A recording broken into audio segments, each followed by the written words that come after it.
Are you stuck in your home office wishing you could sneak in a good workout? Well, now you can. No, not with this. Introducing a new revolutionary item, chair. The one-stop shop to working out in your home office. Now let's hit it.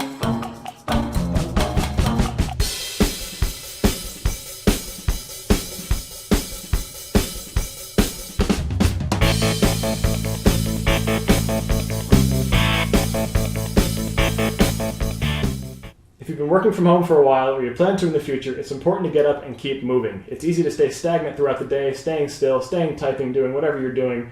You have to get up, you have to keep moving. So what we've got today is a quick workout, roughly 10 minutes or so. It's going to take nothing more than a chair and something small you can throw around like a phone or a stapler or a pen, whatever you have handy. We've got 6 moves ranging anywhere from cardio, core, legs, arms. Starting from the top, we've got high knees, Bulgarian split squats, incline or decline push-ups, raised glute bridges, indecisive decorators, and walk the box or chair pose. So let's get into it.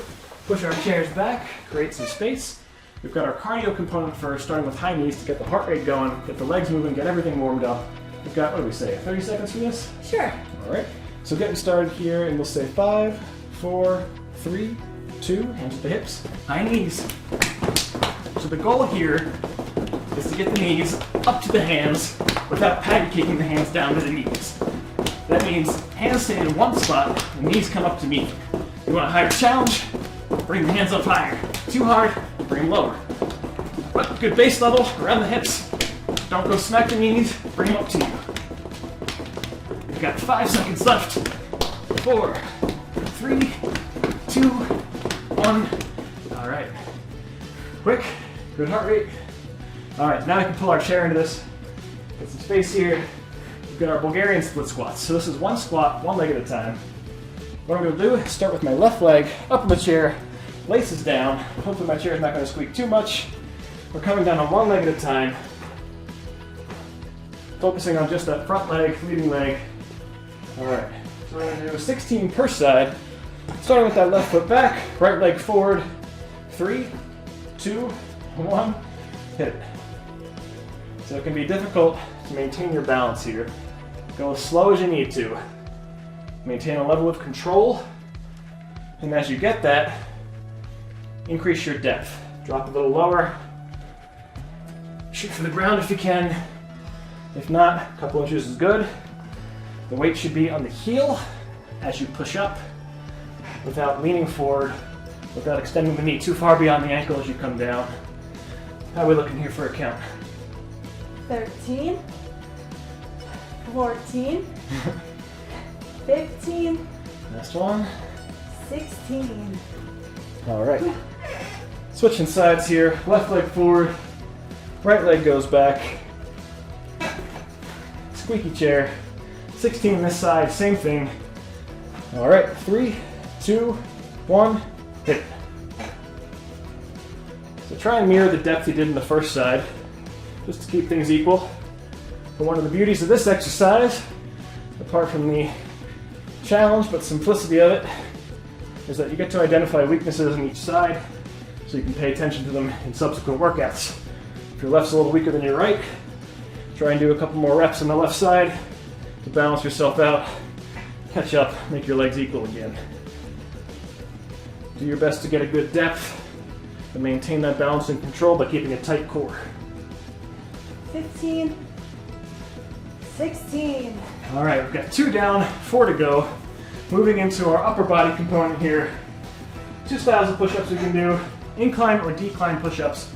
Christine's going to demonstrate the incline push-up. So if you are not as strong in pushing up, if you can only muster a couple on the ground, the incline push-up is a perfect way to start getting more push-ups in your repertoire. It's important now to shift your weight pointing down rather than out so the chair doesn't roll away. It's a good indicator to say your weight's in the wrong spot if your chair's moving away from you. But you can see Christine was in that plank-like position, pushing straight down, elbows not flaring out to the side but going behind her, and coming straight back up. Decline push-up's going to be similar, just in the opposite direction. Feet up in the chair, elbows shoulder width apart, coming down, pushing back. We'll be going for about 45 seconds with this, doing as many as you can do in that time span. If you want to do sets of 5 and break in between, it's cool with me. Well, let's get ready to move. So get in your preferred position. You're ready in 3, 2, 1, hit it.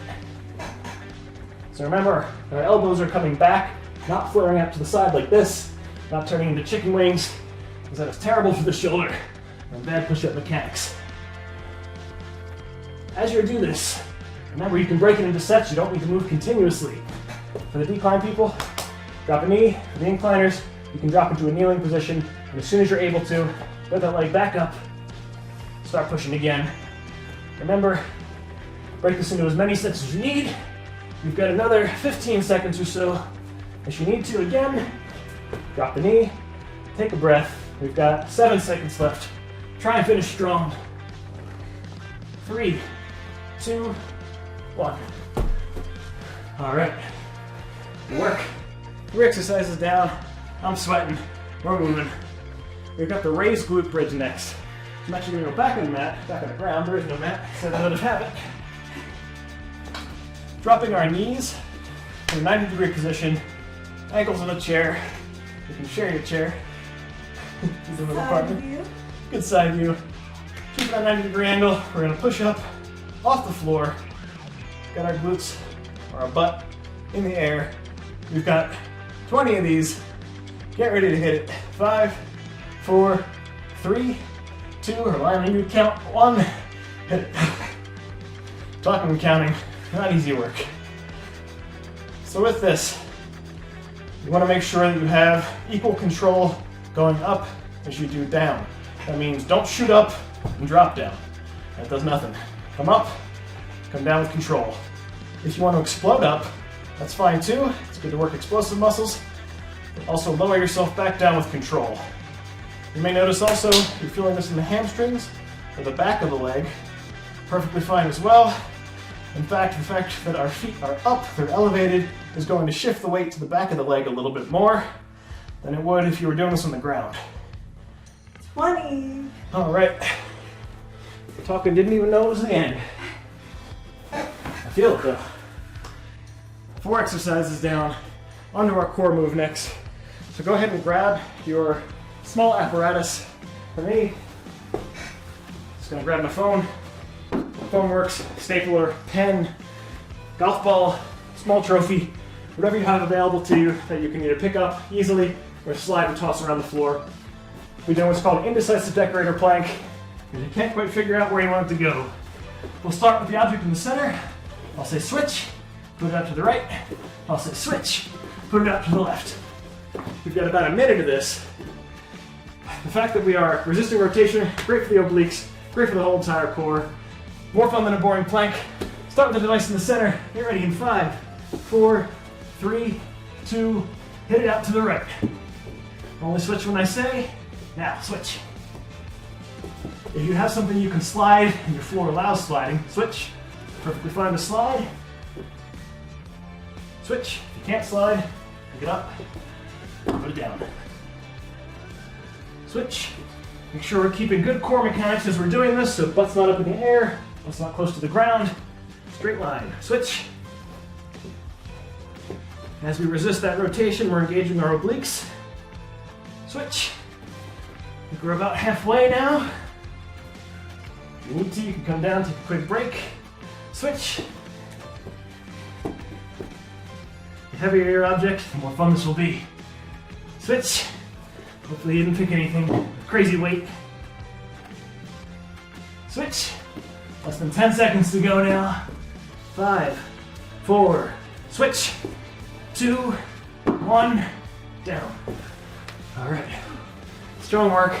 Sweat's dripping down my face if the camera can see it. Coming down my nose. I got a shiny hand now. We've got 1 move left. Pull up your chair, I'll get rid of mine. So depending on your space will determine what you do for the next move. If you have a lot of room, what we're going to do is called walk the box. If you don't have a lot of room, you'll be the chair in this instance and drop down into a chair pose. So with Christine's chair pose, we're tired, falling over, coming down in that bent position, back is straight, arms are up, Coming down so we can sit in our lap like a chair. For the walk the boxers, getting in that same position, except we're moving laterally.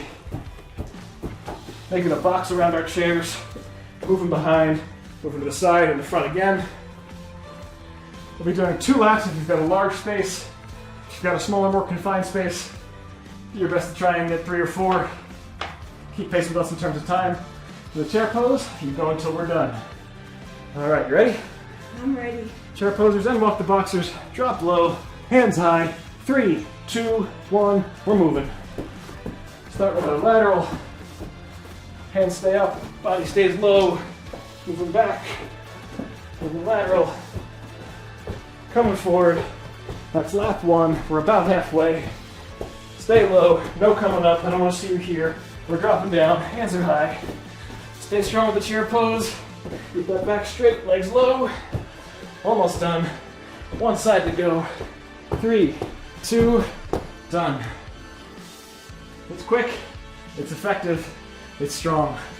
Way to move. Remember, you can do this anytime throughout the day that you need a good sweat. You need to get your breath going. Thank you guys for joining us today. Please remember to like, subscribe, leave a comment down below, ring that bell for notifications, all that good YouTube stuff. Thank you for joining. No matter where you are in your fitness journey, you'll always been with us. Thanks, and we'll see you next time. And remember, get up and move. Bye.